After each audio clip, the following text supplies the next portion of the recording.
Great stuff. Okay, so welcome everyone. It's a little disconcerting that I can't see you, but I will imagine we're kind of in the maybe in the pub together, something like that. Just having a nice chilled out time. So hiya to folks out there, please. If you want to make me feel a little bit less nervous, drop a hello into the comments. Much appreciated.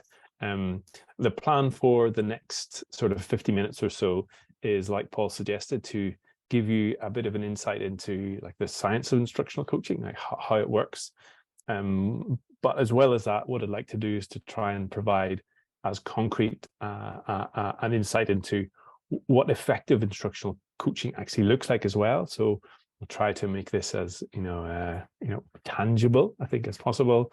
And then the other thing that I just want to make sure we cover off today is thinking a little bit about like reminding ourselves why instructional coaching might be something worth thinking about, and then finally touching on the kind of importance of implementation and how we can go about getting that right if we have time. And then, if we have time, after all that, we can have a bit of a Q&A session at the end. So let's see how it goes. So first of all, like, why listen to me talk about this stuff? Well, as Paul mentioned, I spent a few years working with an organization called Ambition Institute, which is now, I think, the largest provider of professional development for teachers and leaders in England. And during that time, we've just had to think really, really hard about what effective professional development looks like. And, it's kind of become clear throughout that time that instructional coaching is one of the things that we should be thinking really hard about incorporating into our programs where possible. But alongside that kind of work at Ambition Institute, I've also been working for an organization called StepLab, and I'll talk a little bit more about StepLab in a second. But essentially, it's an online platform that enables schools to be able to implement instructional coaching for all of their staff. And so between like Ambition and StepLab, I've basically been thinking about this stuff for a fair amount of time. And what I'm going to try and do today is to share basically as much of the stuff that I've learned during the last few years, so that you benefit from all of that thinking, and can go on and think even more deeply about it than I'm currently doing. So I'm going to share my deck, and then we're going to crack in.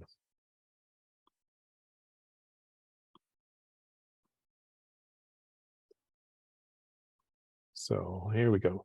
And you'll have to excuse me for wearing a jacket. It's still trying to hold off and putting the heating on down here. I don't know whether any of you have cracked where you are. I'm based down in Brighton, so we may well even be a degree or two warmer. But I know that northern people are super tough, and so I imagine there are a few of you that are still holding back on putting the heating on yet. Right. So very quickly, so mentioned StepLab. So StepLab is an organization that currently works with about 4,000 schools to support them with instructional coaching, over 80,000 teachers. 450 of those schools are engaged in whole school instructional coaching. So we can dig into a little bit about a little bit around what that actually looks like, how you make that happen, because it's not necessarily straightforward at some point today. And then over the last year or two, we've powered like over 250,000 coaching conversations. So we're really like a lot of the ideas I'm talking about today have been put through the mill quite significantly. That 250,000 coaching conversations represents, I think, over 7 years worth of time in terms of coaching conversations. So it's really kind of happening out there in the world. First big question, I suppose, is like, what's the point? Why are we talking about this? So let's strip it right back and remind ourselves of the big picture. So where we start, as ever, is the importance of effective teaching. So multiple studies over the last few decades have made a strong link between effective teaching and pupil outcomes. Some studies suggest that the most effective teachers help their pupils learn at 4 times the rate of the least effective teachers. Other studies, suggest that's more like 3 times or 2 times, but essentially it's, multiple factors. And so expert teaching or helping teachers to get better is something that it really matters, worth investing in. And that's not only not only from an academic perspective in terms of, better academic performance, but also the most effective teachers help their pupils to, have happier lives, stay out of crime for longer, or more, or be more likely to do that, be more likely to attend school and go on to further education. So there are lots of benefits to, expert teaching. It really is one of the best ways we can improve society and close the gap, because those benefits tend to benefit the pupils who need it most. However, the challenge, of course, is that the improvement trajectory that teachers experience throughout their career is like this, basically. So, Pape and Kraft and others have kind of suggested that, based on the longitudinal data they gather, that for the first sort of 3 years or so, teachers make fairly rapid progress in terms of their effectiveness. But that progress, the trajectory of it slows after that 3rd year. And although it continues to, on average, teachers to continue to improve for the rest of their career. So, we might be at like somewhere around year 13 here. That will continue, into year 20 and beyond. 2 things. That firstly, this is an average trajectory. So some teachers will get a lot better faster than this, but also some teachers will, get worse over time. A bit depressingly. So on average, most teachers get a little bit better, but that gain for average teachers is fairly marginal. It equates to, over this sort of 10-year period or so, it equates to an additional 2 months worth of progress in a decade. So that means a teacher who is in their 13th year compared to their 3rd year is kind of helping their pupils to learn by an extra 2 months in a typical academic year. So the kind of returns to teaching experience are fairly marginal, I suppose, after the first few years. And the challenge is that, up until recently, lots of professional development for teachers didn't have a massive impact on that trajectory. This is like a kind of fairly famous finding by Philip Cordingley and colleagues a while back, working with TDT. And they find that really only 1% of professional development has an impact on pupil outcomes. Most PD, may change something. For example, it might change teacher knowledge. It might even change teacher practice, but it doesn't tend to do all of those things, including teacher habits. And really, for PD to have an impact on that trajectory, it needs to change teacher knowledge, practice in ways that last. And so, one of the things, if we care about improving teaching, we need to be thinking hard about is what kinds of approaches lead to these kinds of changes. Unfortunately, for us, there are a few bright spots in an otherwise fairly bleak picture across the literature. Here's Sam Sims, who some of you may have heard from previously, and I imagine he talked about this study from Cilliers and colleagues, which basically found that instructional coaching, or one kind of program of instructional coaching within a year, had or added 2 months worth of additional progress to teacher effectiveness, which was the same as that 10 years worth of experience in the classroom. So what we're kind of saying here is that instructional coaching seems to accelerate teacher growth compared to what teachers would just generally, or how teachers would just generally grow based on their own classroom experience. And we have got some data at Step Lab based on all of the schools that have been working for us for a period of years. And so for those schools that joined us or were working with us in 2018, 2019, and who were still with us this year, we were able to look at the difference in their Progress 8 scores. And so at the moment, we're starting to see an association of a plus 0.57 in terms of those schools' P8 scores. So there's definitely some fairly, let's say it's fairly tentative, but there is some there are a few signals to suggest that actually the instructional coaching model that we're using at Step Lab does seem to have a bit of a positive impact on improving teacher performance within those schools. But that is not an RCT, so we'll wait until we have slightly more conclusive evidence around that. Okay, so I'm going to actually, I'm going to, at this stage, I'm going to pause there on the kind of like why instructional coaching. I think the case is pretty clear, and I know you've had Salmon talking about this before. And what I'd like to do now is to pivot to talk in a little bit more detail about like what instructional coaching looks like and why it's effective, and try and like get to this point where we're thinking about it in a slightly more scientific way. And so a quick rundown of what instructional coaching looks like. It's basically a repeated cycle of observation and feedback. Typically, that cycle will take place on a weekly or fortnightly basis. So that's kind of one of the key ingredients, is that it's a regular cycle. Where schools are doing this on a termly basis, it's probably, it's probably not going to lead to effective outcomes, because it's not frequent enough. We'll get into one of the reasons why it has to be so frequent in a second, why it's important. But let's think about what this looks like in practice. So the first thing that happens is during the observation phase, the coach will go in and observe the teacher. And what they'll be doing is looking for two things. They're looking to try and identify what kind of positive stuff that teacher is doing, so that they can communicate that to them during the coaching conversation. And then out of all of the kind of areas that teacher could do to improve their teaching further, figure out what the kind of highest leverage next improvement step might be for that teacher. And so that kind of happens during the observation. During the observation, the teacher can also, or the coach can also, take some time to kind of plan or prepare their feedback meeting. And all of that can be done in sort of like between 10 to 15 minutes. So this observation phase doesn't need to take a whole hour. It doesn't need to be a whole lesson. It can be fairly punchy. And in fact, it probably needs to be fairly punchy for schools to make this a sustainable practice.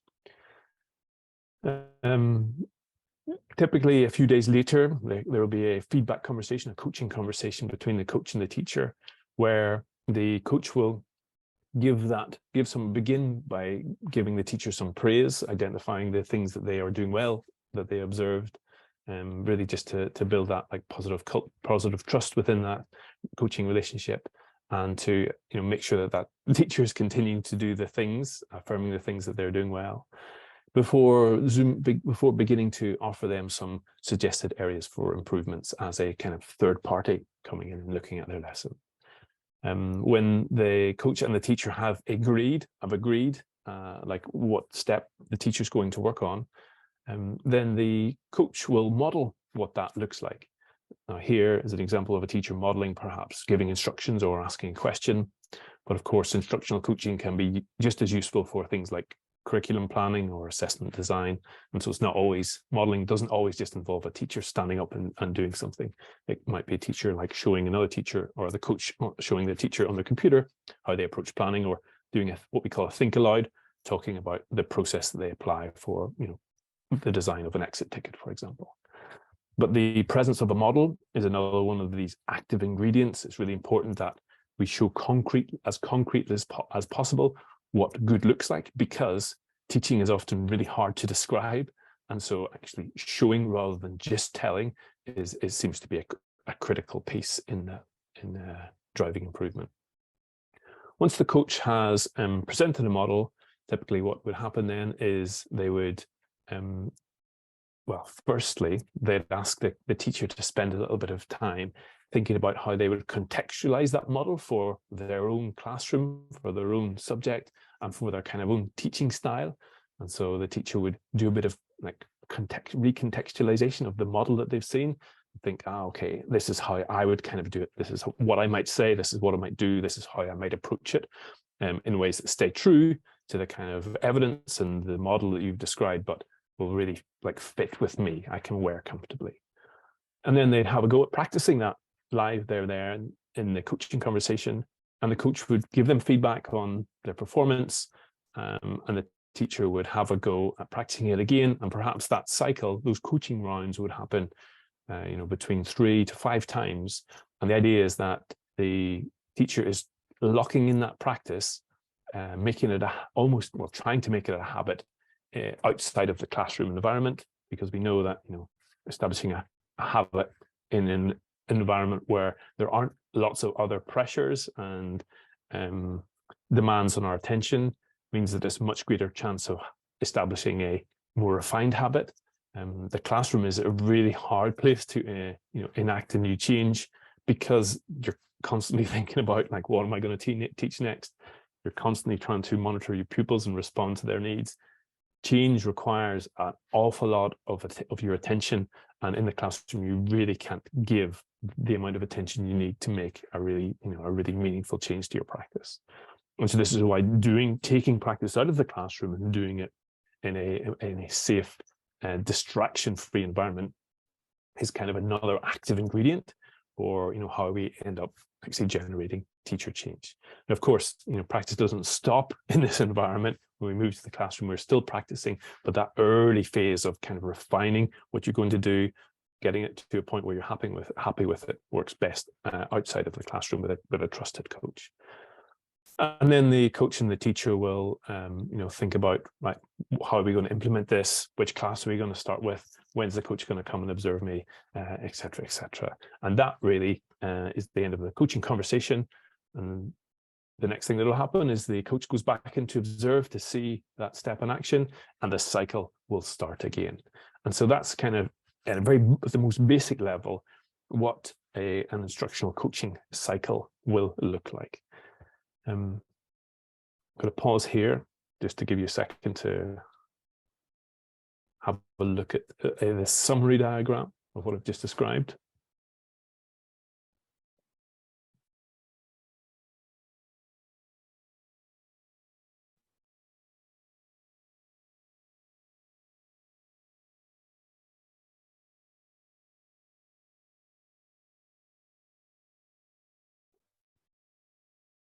And then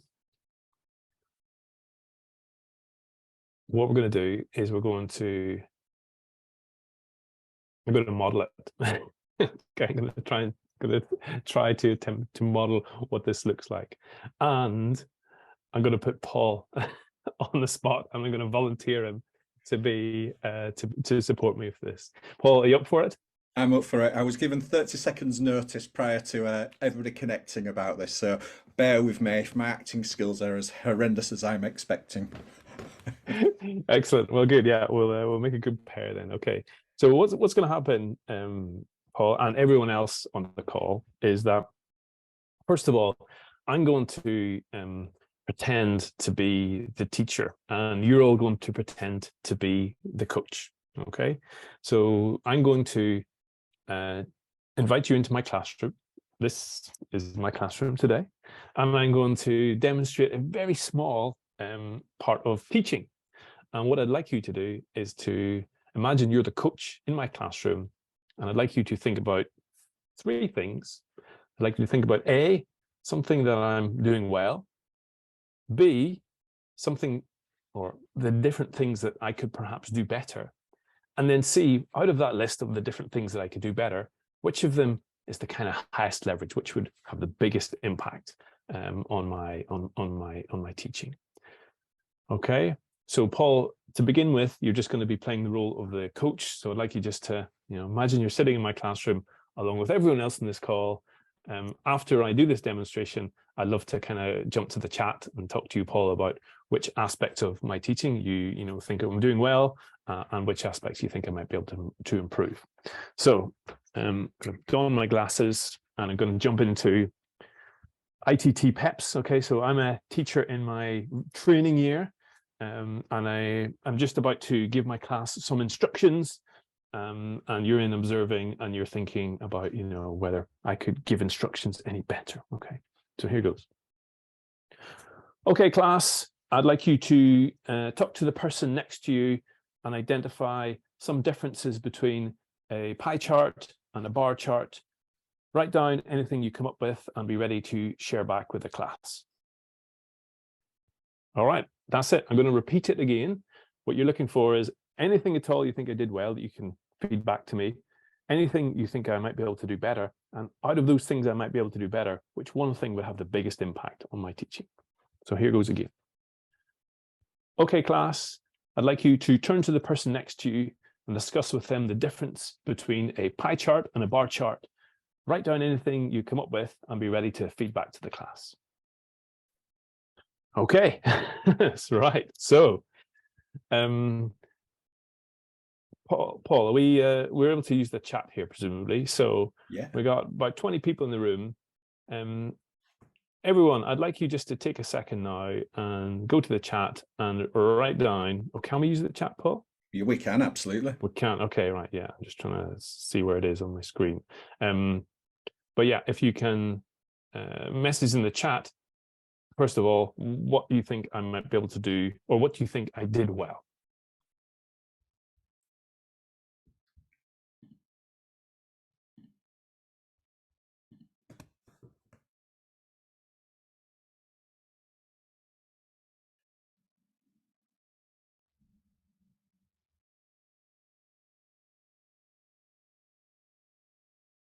All right, Paul, and if you could you pop something in the chat as well, so I can just see where the chat appears. At the minute, I'm unable to I can see anything. So one of the things you did really well. Ooh, it's such a short clip. That's it's quite a tough one, isn't it? But I think I'd probably agree with Kuljinder, who's just posted on there around your instructions were fairly clear. Though I do think that could be something to build on at the same time in terms of its next phase. So I'll come on to that perhaps in a second. But yeah, really clear instructions. You knew what you were going to communicate to the young people, the children. You knew what you wanted them to do, and actually you delivered that quite clearly. Great. Okay, fine. Is there anything else, Paul, or The other any things other? that were on there, but his colleagues were commenting on using think, pair, share.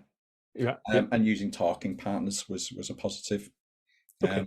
There's only a couple of colleagues who have commented on there, so I think we've got quite a shy group this afternoon. That's fine. That's no problem at all. Yeah. Okay. So we've got a couple of things that we can choose to feed back to ITT Peps on things that he's doing well. Yeah. So the elements of clarity, and there's kind of like an underlying think, pair, share structure in there, even though it's not massively clear. Okay. Well, that's great. We can use those to start to kick off our conversation. Okay. Next question is, what things could ITT Peps do better? Yeah. So what things during our conversation might we be able to, zoom into? All right, if you can throw some ideas into the chat, and then once again, Paul, if you can kind of pick up on some of those and share them. Sure. Hi both. I'm just struggling to see where the chat is. There doesn't seem to be a chat function for me, which I don't think I've ever seen on Zoom before. Oh, sorry. So it should be at the bottom of the screen. You should have. Yeah, that's the same for me as well, sorry. Yeah, and I've just had a text message from another colleague. So if the chat's not working, do you want to just very briefly unmute and just holler at us? Tell us your feedback.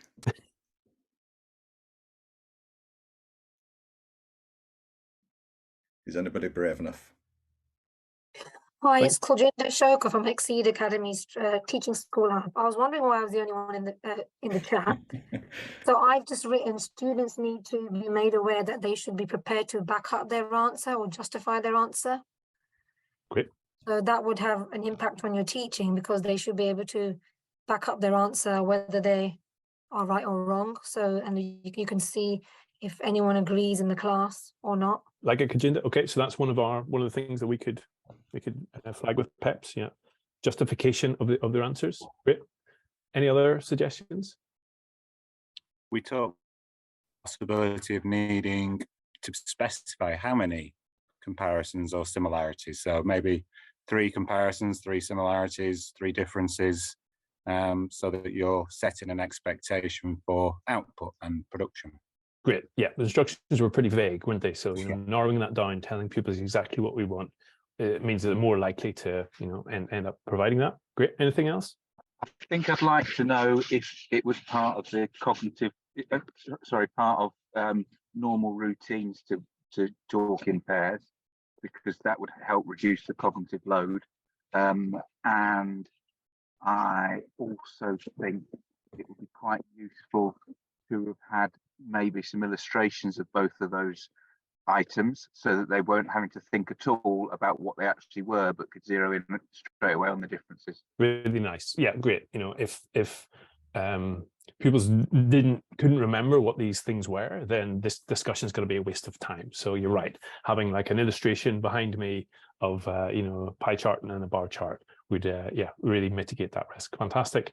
And then any last suggestions for things I could improve?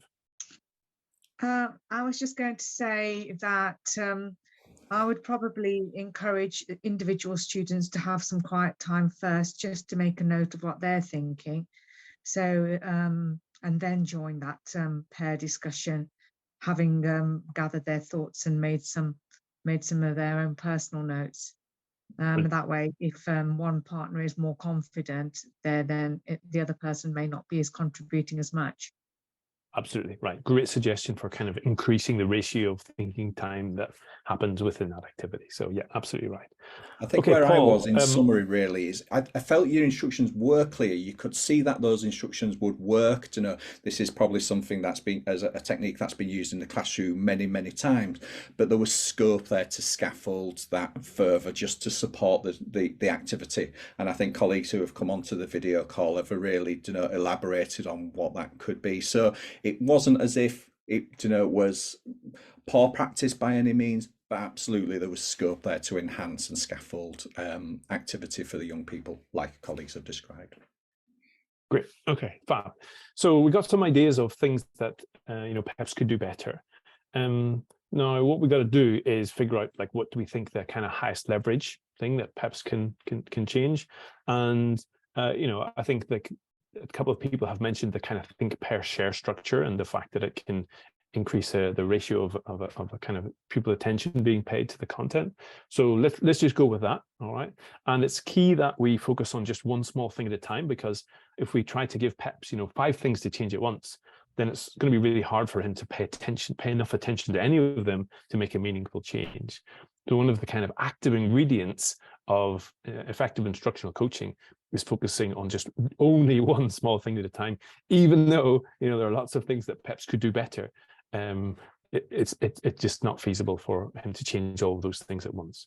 Now, you know, because instructional coaching happens on a weekly or fortnightly basis, it means that we can tackle all of that stuff over time. We just got to be patient and do things one thing at a time. Okay.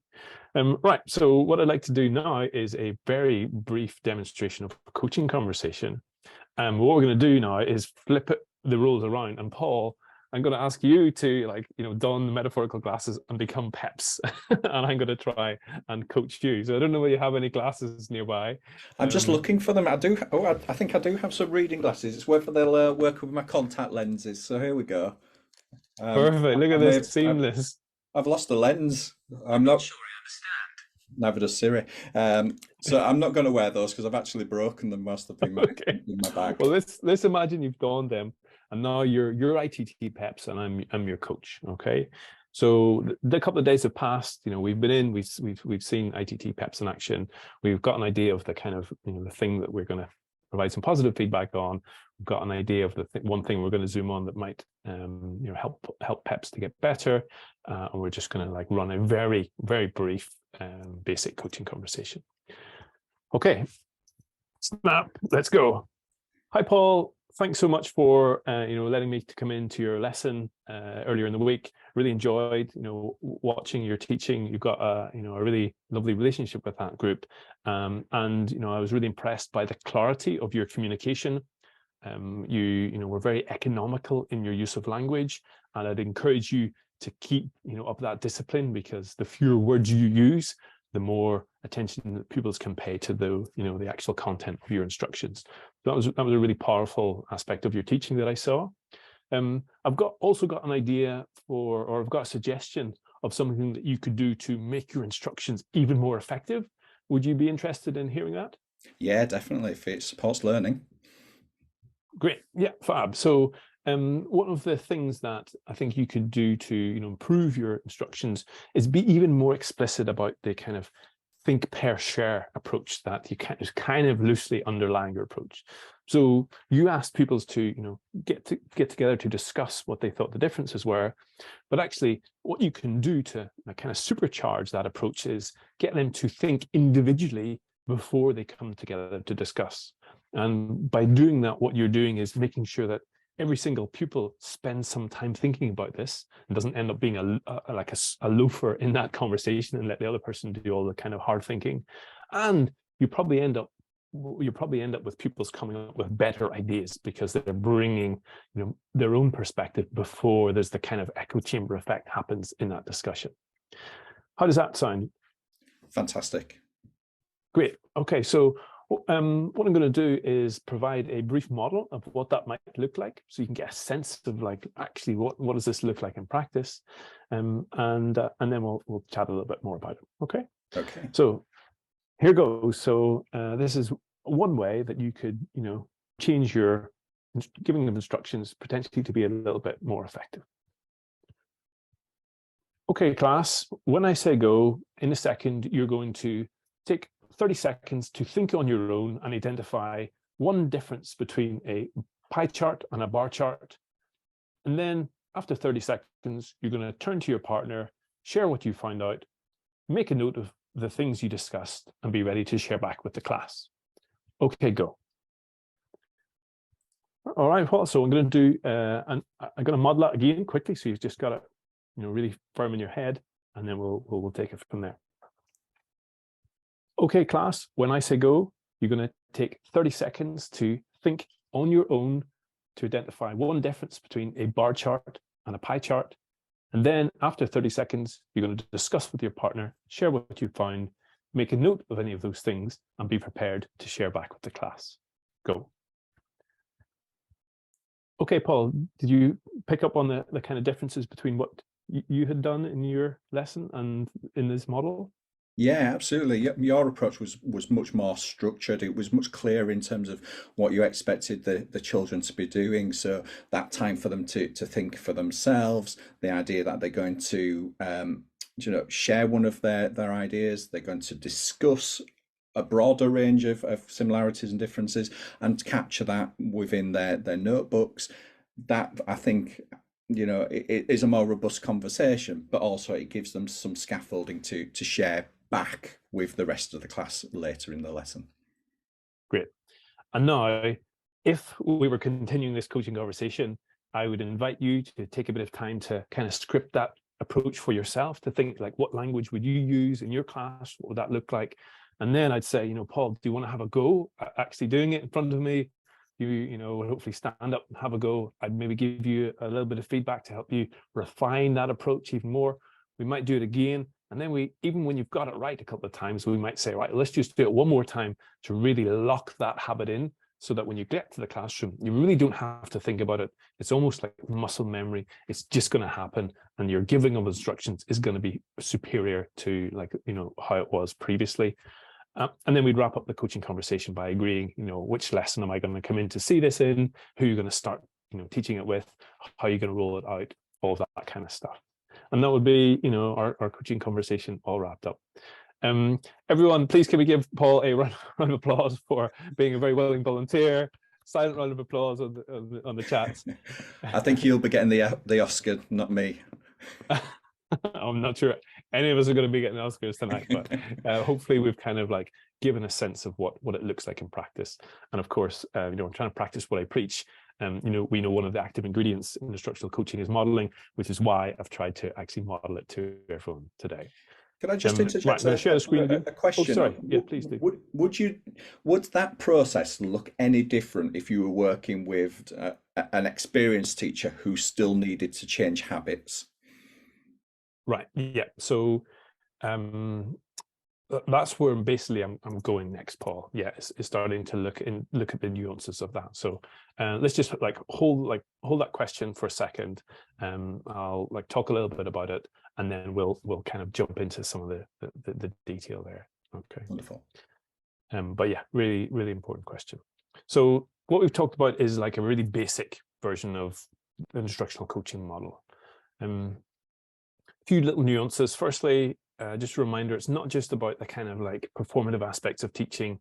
It's about all of the kind of tasks that teachers face in their, to be effective. Curriculum design, assessment, encouraging, helping their pupils to put in more effort, and also regulating themselves to do all of these things.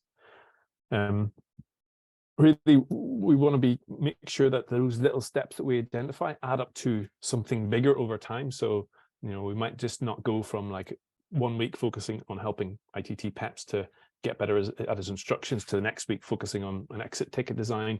Probably best if we stick with one theme for a period of time and really build up like Peps's giving of instructions to a highly effective place before kind of pivoting to the next like major, you know, teaching goal, as it were.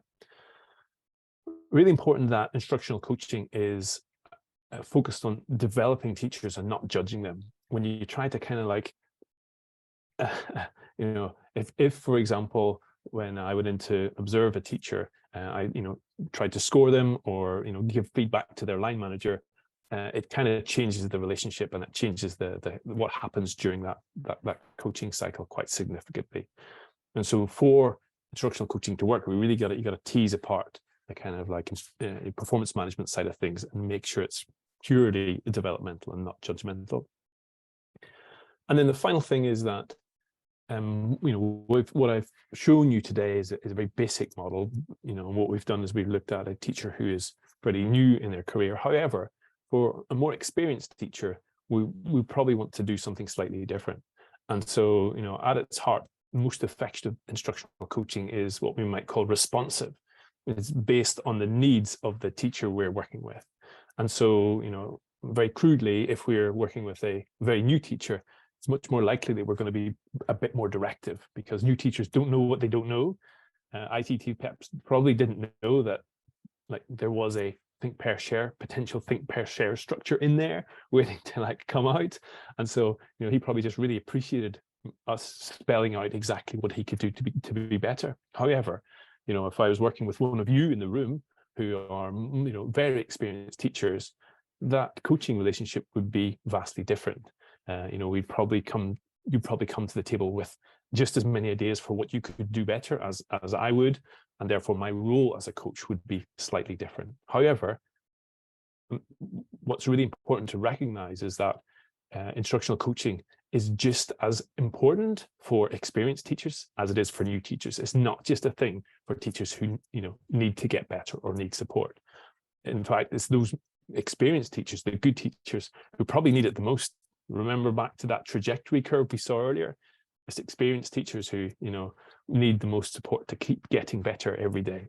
And so instructional coaching is for everyone, but how we kind of do it needs to be adapted for the particular kind of experience, knowledge, you know, disposition of the teacher we're working with. So, you know, it can get quite advanced. And if you want to know more about this, reading Josh Goodrich's stuff is a really good place to start with that. I'll share a link to that a little bit later. And then, so like, you know, the title of this session was The Science of Instructional Coaching. And, you know, we've kind of covered quite a lot of this already.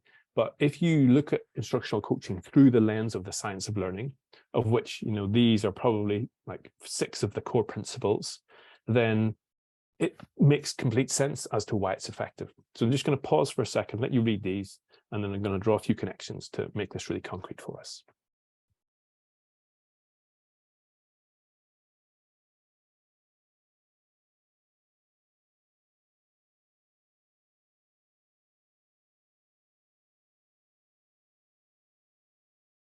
So, you know, this makes complete sense that, you know, instructional coaching works. It builds specifically on the teacher's current level of practice. It, you know, provides like high levels of motivation and accountability for individual teachers. It reduces the amount of change to a very small, like single thing. It provides explicit models where, you know, it is needed rather than, you know, helping it, you know, prompting a teacher to figure this out by themselves. Provides opportunities for practice and revisiting things over time. And kind of mitigates forgetting along the way. So it lines up really well with what we know about the science of learning, which is probably why we see such a strong effect size for it. And then just a few like final things to cover off before we wrap up. Implementation, of course, is super important, as we understand in education. You know, how you like implement things is just as important as what you implement. And so some of the challenges that schools face and things they can do to implement well are creating a conducive culture, like I said, detaching performance management and coaching, replacing graded observations with drop-ins, and starting, if you're going to do that, with lots and lots of positive feedback.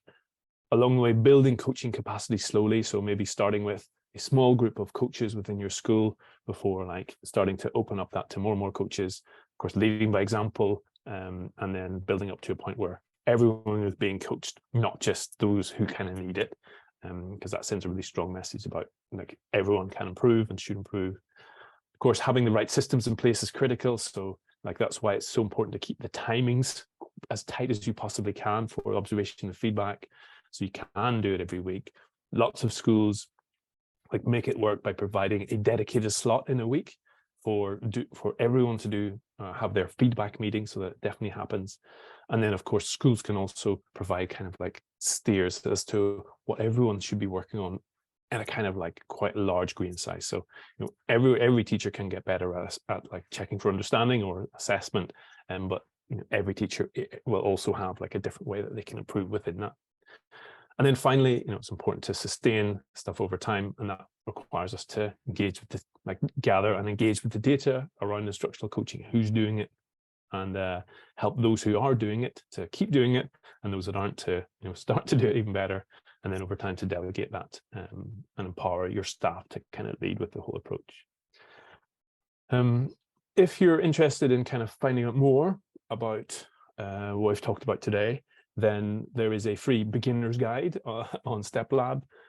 Also on StepLab, if you kind of click on the resources tab up on the side, there's a whole bunch of essays, a whole bunch of articles that detail more advanced approaches, like I've talked about today, responsive coaching.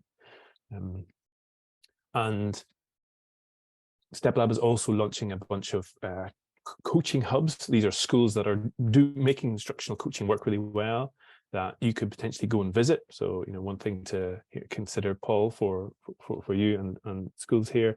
I imagine the nearest schools are Co-op and Woodham. But yeah, if you're interested anybody's interested to go and visit those to see how they're like making this work, then yeah, just drop us a line at StepLab, contact details on the site.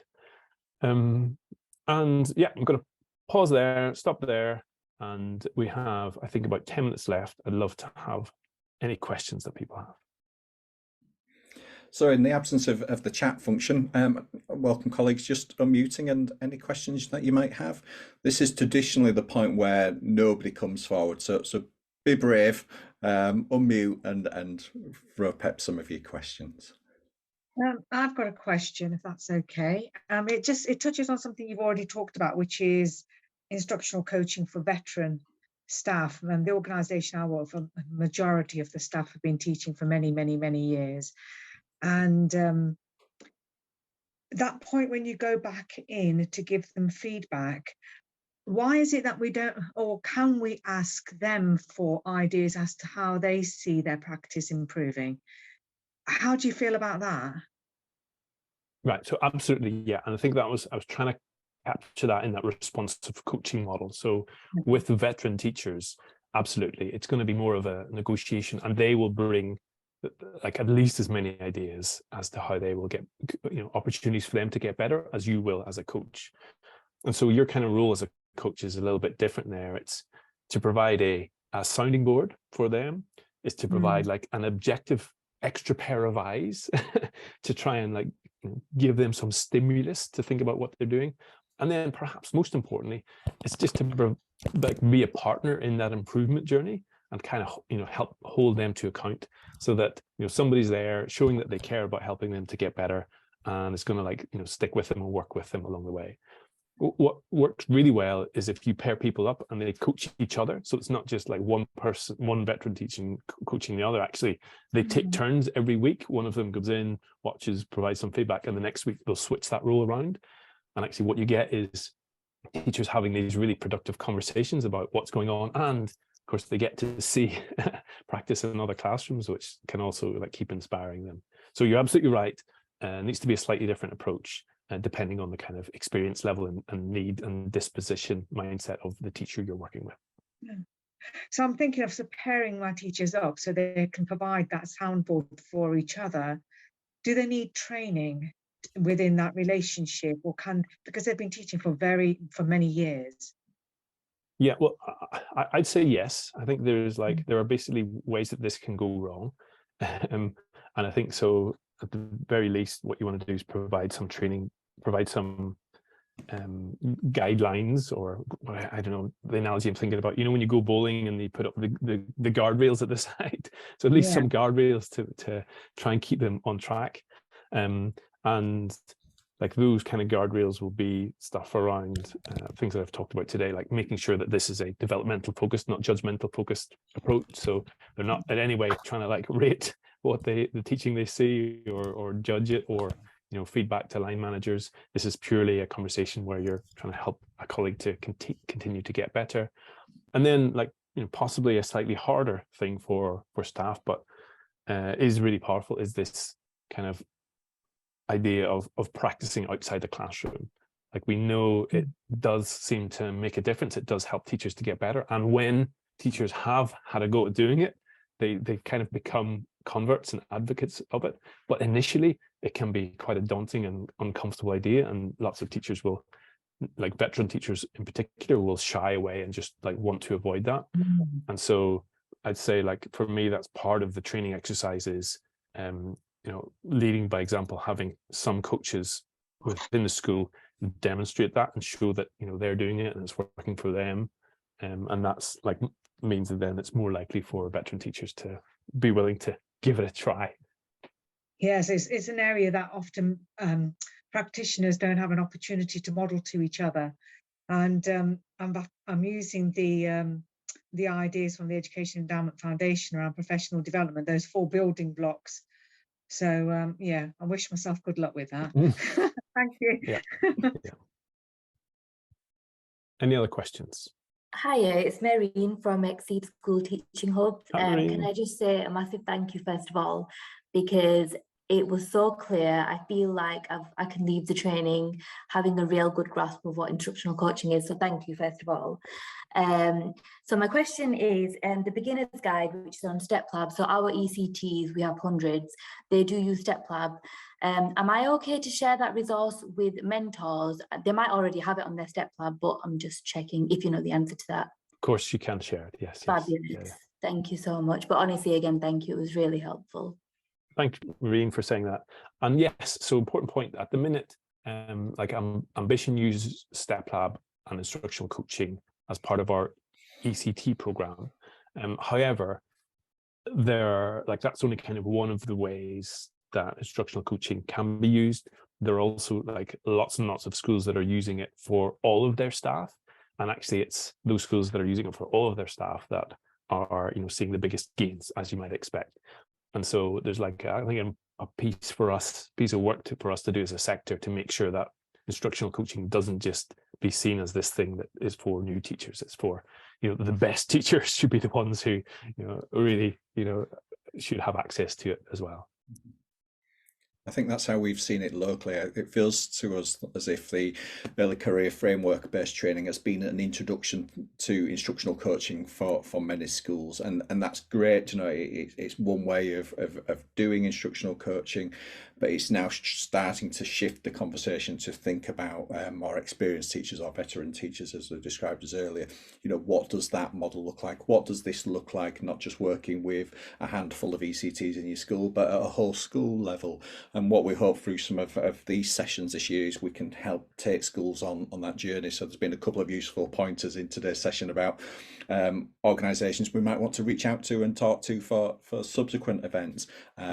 So understanding the theory, understanding what best practice looks like, understanding how schools are actually doing this.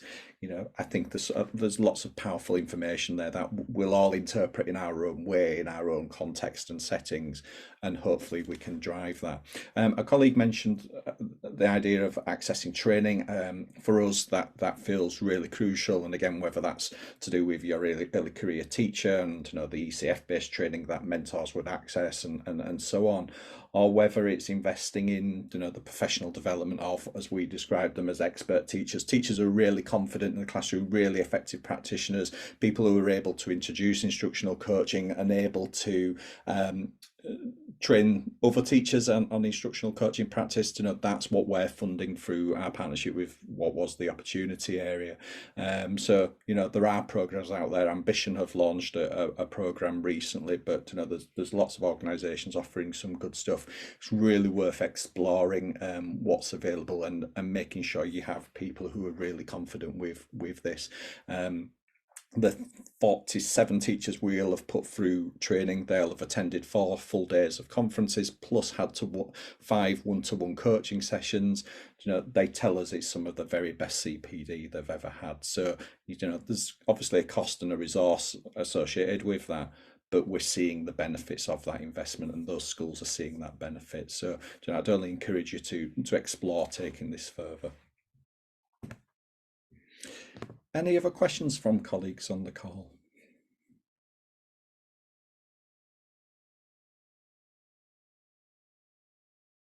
Oh, I think I heard a pin drop. We're quickly approaching 5 o'clock. If we've run out of questions, then it's a good time to maybe draw it to a close. Peps, any closing remarks from you? Just a big thank you for giving me some time this afternoon. I recognize everyone's pretty slammed busy wise, and it's dark, and you'll be looking forward to getting home and having some food at some point. So yeah, a big thank you for taking some time to talk about this important stuff this afternoon.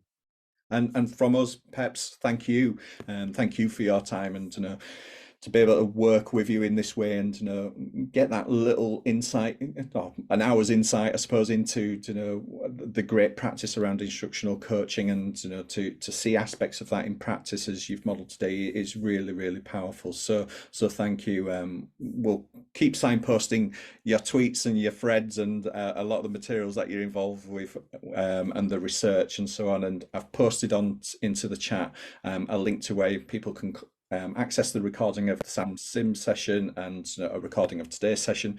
But what you'll also find on there are many links to many tweets or many threads within Twitter, where people can start exploring some of those things that have been shared by Peps, but also by other experts out there. So hopefully that's a useful starting point of getting into some of the research through nice accessible tweets,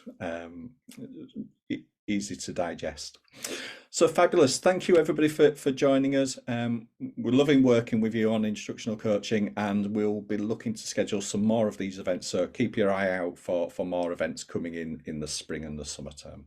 So thank you everyone, and especially thank you to Peps. Really appreciate your time. Cheers, folks. Thank See you later. Thank you. My pleasure. Thank you. very much. Thank you. Thank you. Thanks. Bye.